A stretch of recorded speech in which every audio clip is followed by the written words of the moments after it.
Welcome to It's No Secret, a podcast for those who want their money questions answered. Join us as we talk to real Kiwis and share truths about our own financial lives, because the truth is, there is no secret to achieving financial freedom.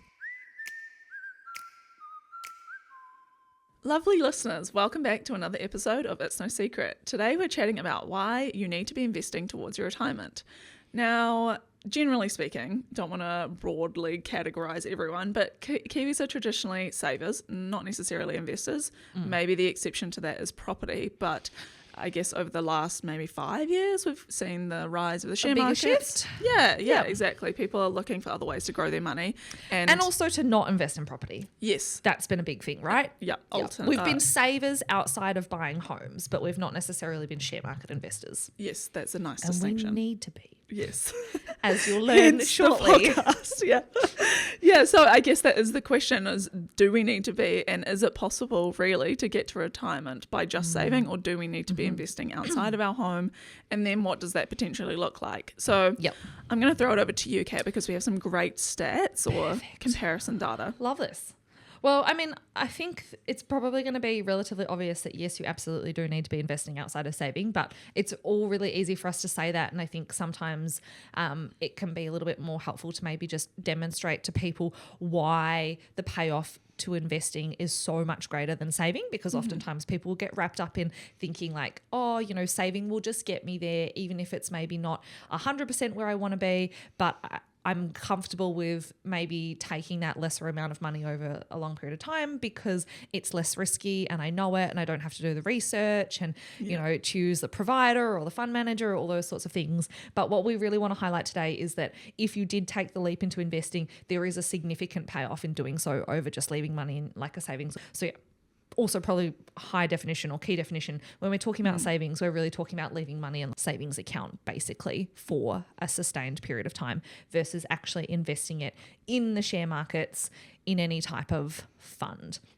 So we here at Kernel have done a bit of data crunching, which we love to do. So we looked at a comparison of 20-year period, so over 2003 to 2023, and we basically took two scenarios. One is that Christine is a saver and that I am an investor, and we wanted to see what is the impact of choosing different vehicles to basically save for your retirement. So Christine is saving $100 a week and I am investing $100 a week. So the exact same behavior in terms of like amount of money saved, but just very different choices in terms of where we're putting that money. Now, after 20 years, Christine has saved just over $110,000. So that's pretty good. Like 20 years, $110,000. Yeah. Most people would be happy to have that amount of money put towards their retirement. But is that enough? That's a different question that we addressed in a recent episode. But let's see what would happen with me in the investing scenario. The assumption that we have made for this is that I have just been investing in the New Zealand top 50 share market. So we've used the index returns for the NZX S&P top 50, and I invested that $100 a week rather than going into a savings account. And at the end of that 20-year period, I had $309,000 just over. So Christine had 110,000. I had 309,000. We had the exact same cash flow and like savings behavior.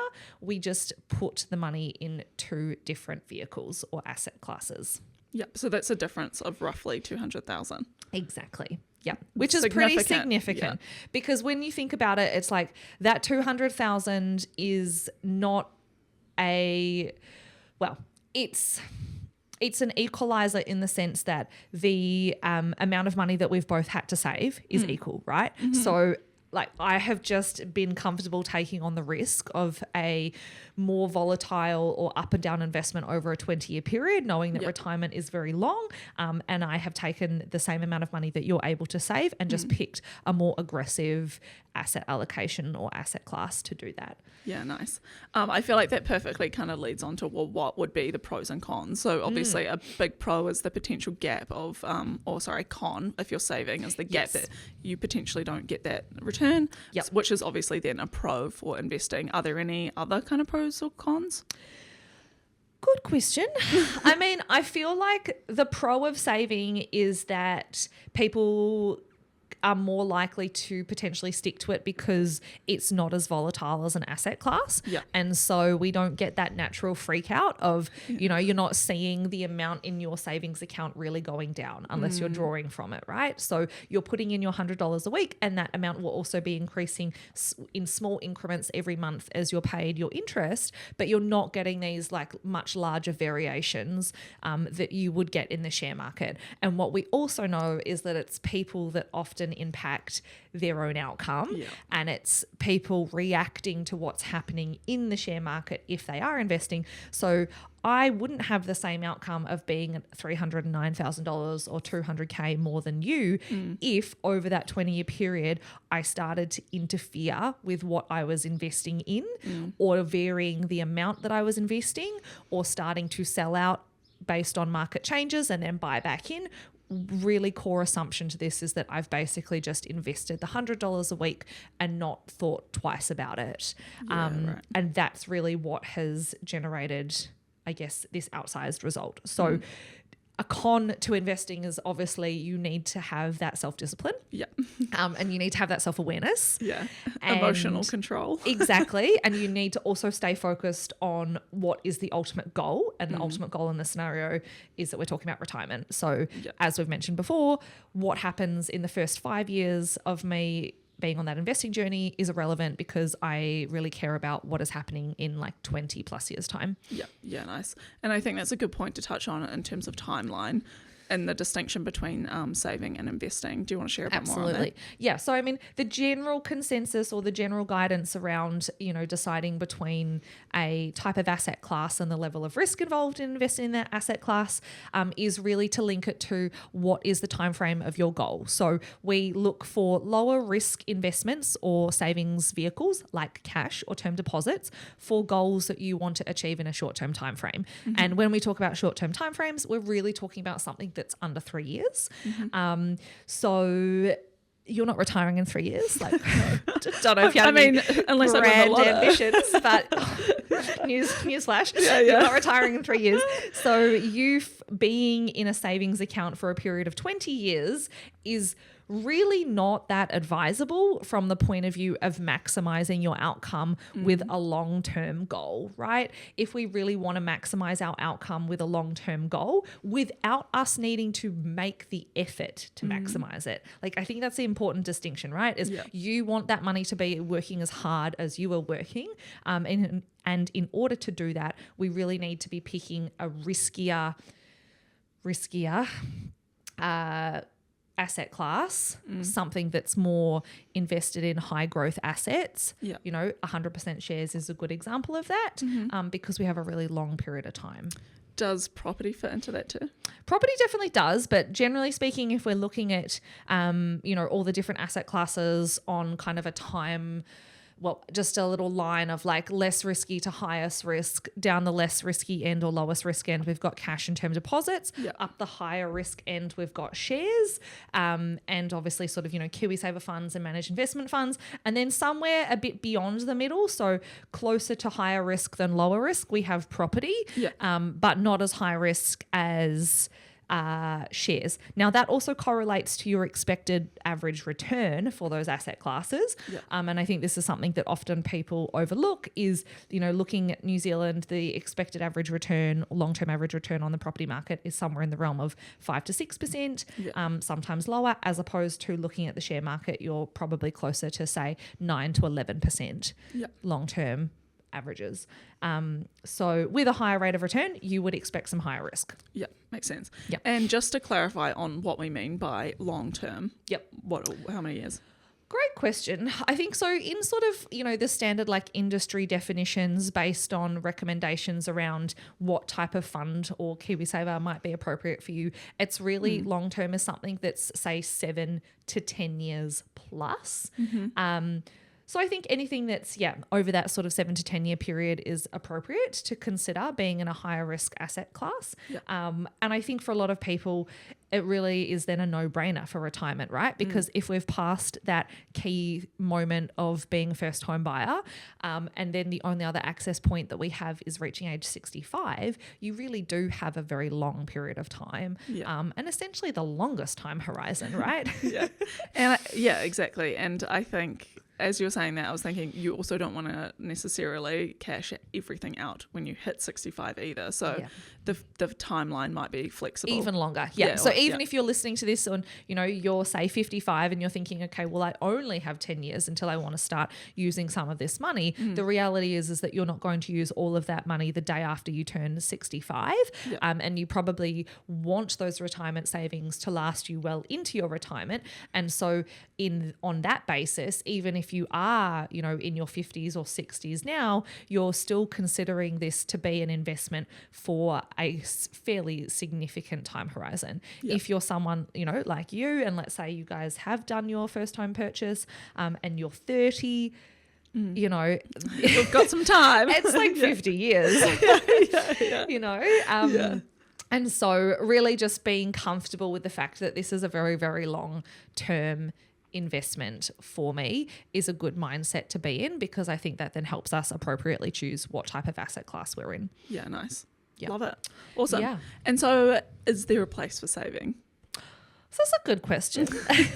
In your retirement, do you think? Okay, no, there is. So this speaks a little bit more to, I guess, people that are actively in retirement or about to approach retirement, whether that be 65 or earlier. So you can think of this as a strategy that just happens when you basically need to start replacing your earned income with income from your own investments and savings, right? So a very common strategy that advisors would use for people that are retired is to have what's called a capitalized amount of your living expenses in cash or very low risk investments, like maybe a term deposit or, a rolling term deposit, a combination of cash or a cash fund or high interest savings, something that's super accessible, not going to have a lot of variation in terms of those ups and downs. And a general rule of thumb is having 2 years worth of capitalized income. So what I mean by that is if you said to me, hey, when we retire, Ollie and I want to spend, or we expect to spend $80,000 a year for the first couple of years, when you're approaching, like about to immediately approach retirement, we would be looking to put $160,000 into that very low risk, stable income kind of bucket. And that's the bucket that you would be actually withdrawing money from in order to pay for your retirement. Now, alongside that, you then also have your bulk retirement savings that may be invested in a slightly different way depending on your risk profile. So for some people that might be in a balanced profile. For others, they might be still comfortable to be in like a growth or high growth. That's probably something you need to address at that period of time. But the whole idea is that larger bucket continues to grow.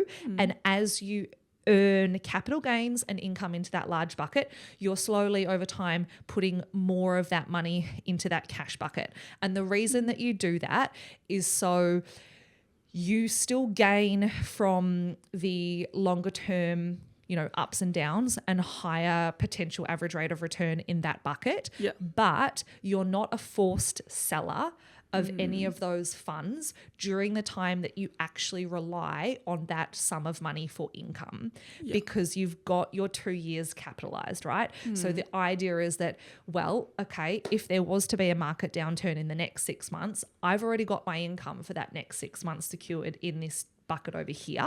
So I don't need to be a forced seller of any of this investment money at a time where perhaps the market is down. Yeah, nice. You're obviously making the assumption that the market is going to kind of rebound or stabilize within a 2-year period.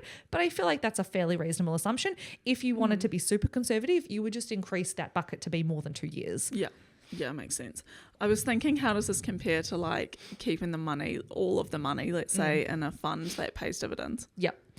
I mean, that would be a different strategy. I think the challenge with that is that with where investments and I guess the different types of companies have gone over the last 20 years. And what I mean by that is, a lot of our highest performing companies globally now are not necessarily high dividend payers because they're essentially growth companies and they're reinvesting their profits in the company as opposed to necessarily paying out high stable dividends.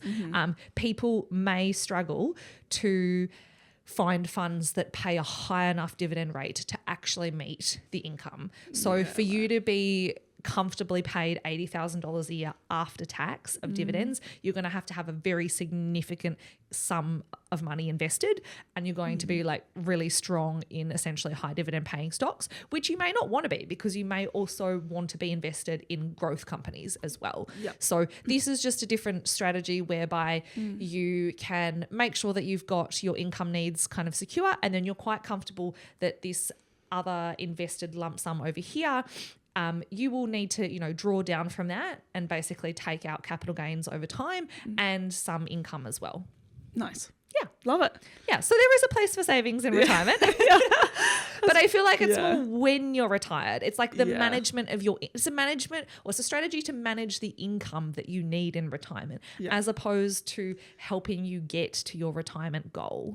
Because what we've just seen in the example of you and I over a 20-year period is that, I'm sure you would prefer to be retiring with $309,000 as opposed to $110,000 for the exact same savings behavior that we've, both had. Yeah, definitely.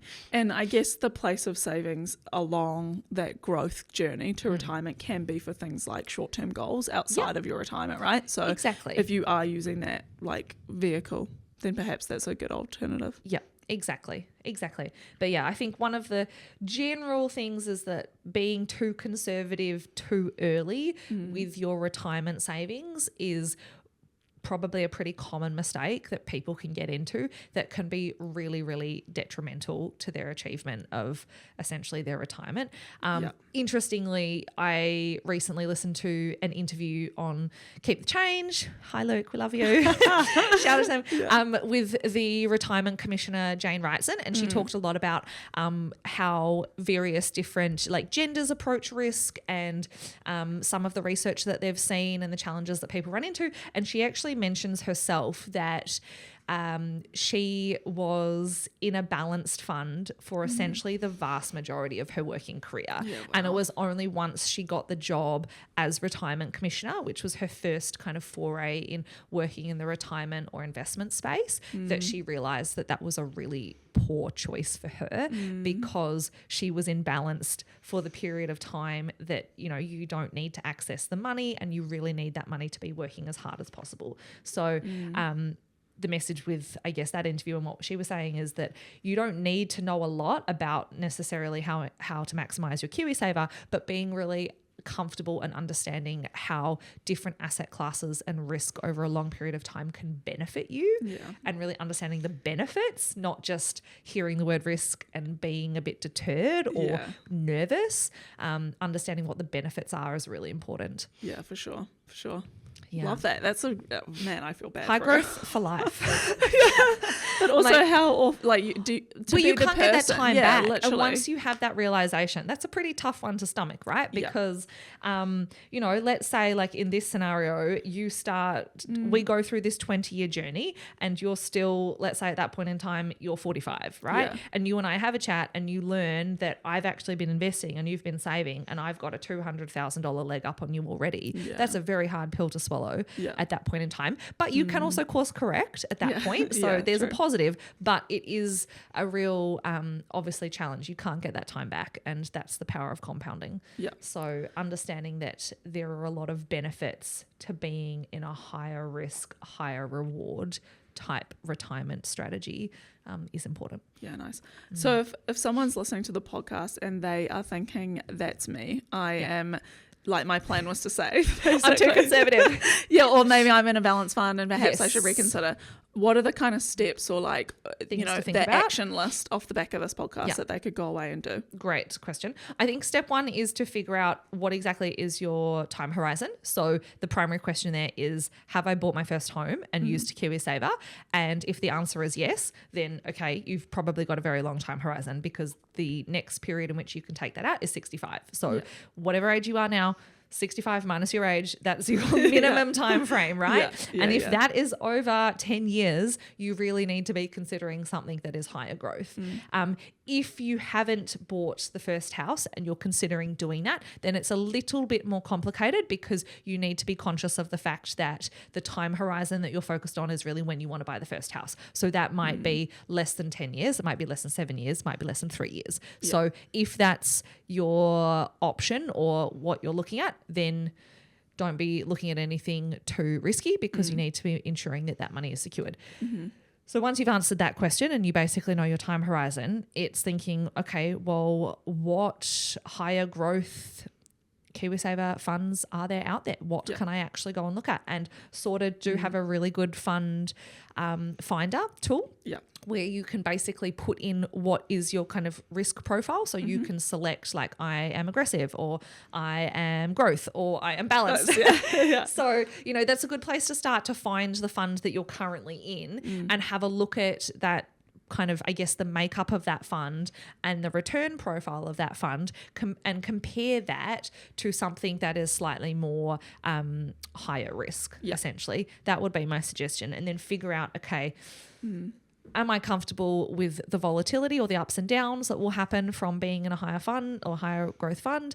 Am I okay with taking that on for the next, 20 years? If the answer is yes, it's a little bit of a no-brainer. Nice. You know, and then switching with your provider is actually pretty simple. So just basically making sure that you can log into your account, you know how to vary how your money is currently invested and how future contributions will be invested. Sometimes with providers, you have the ability to do those two things differently. So making sure that you're happy with, I guess, how the whole sum of money and future contributions is being invested. And then essentially setting and forgetting it. Yeah, nice. And not checking it for a while. I love it. And what about outside of KiwiSaver? Because if, let's say, I'm locked and loaded on my KiwiSaver, and then I maybe, because, there's also different, to your point earlier about you can choose the property, you could go manage funds, you could go individual stocks, you could start a business. There are different ways to approach, like taking a growth, approach to retirement. Maybe that's a whole nother podcast. But No, I feel like that's a good question because I think the main thing to figure out with that is, again, thinking through the timeline, because I guess the biggest assumption that we would make around someone that's saving for retirement outside of KiwiSaver is probably so that they have access and flexibility around when they can use the money. So assuming that you intend to partially retire or fully retire before age 65 and you're also building up a sum of money that enables you to do that. And so we're probably then going to assume that that has a slightly shorter time horizon than your actual KiwiSaver. And that's not to then say that your KiwiSaver and your outside of KiwiSaver investments need to be handled completely differently. It may be appropriate that they're handled the same. I'm pretty sure the same thing for you guys. I basically have the exact same underlying funds and investment strategy in my KiwiSaver right now as I do my investment account, because they're all for very long term. But being more conscious of whatever you have outside of KiwiSaver, if you do plan to access it early, just making sure that you're tweaking that sooner as you approach that time frame, and making sure that you can manage it that way. Yeah, nice. Something that's also worked for me is that I have increased my KiwiSaver contributions because I don't know, it's partly discipline. But then also for me, if I need to be focusing on my future and that is already doing that, why not? And I know that we obviously have conversations about the flexibility of being able to withdraw or whatever. But for me, I'm like, I always need to be doing 10% of my income. And so why not just commit that to KiwiSaver and then anything else I save, I can put in other assets. Interestingly, in that same podcast episode, the Retirement Commissioner talks about that their research essentially landed on the fact that they think that 8% is enough for most people. So you should have a listen, because she was like, 10% is fine. But she's like, actually, for most people, 8% will be fine. And they had a good little conversation around whether or not we should go as high as like the 12% employer contribution that there is in Australia. And their general view was, no, that's not necessary. 8% is around the right number. They would like to see that be 4% from an employer and 4% from the employee. And of course, most employers right now only pay to 3%, but something to kind of think about and see if, that's either something that's going to KiwiSaver, because maybe you just have your 3% going into your KiwiSaver and then you want to save for that extra 2% outside of KiwiSaver. Yeah, that's true. Oh, yeah, that's true. That's a good point. Like your contribution versus employer. Yeah. That probably means that I'm way too high. You're probably quite high, Christine. I don't have 10% right now. I was going to increase it. I'm at 6. So technically I'm doing 9%, which is basically like 10. you're personally at 6. Yeah, and then the employer. Yeah, so that's fine. I mean, I'm basically at 10 though. Oh, yeah, anyway. So yeah. Nice. Love it. So yes, TLDR is don't just save, or just don't save for your retirement. Yeah. Invest. Definitely invest. There are some serious pros. Look, there are a little bit of cons, but we always talk about that. It's understanding what the risk is with investing. It's understanding what the actual outcomes of volatility are. It's looking at pieces of information that fund providers can give you, like what's been the best return in a 5-year period, what's been the worst return.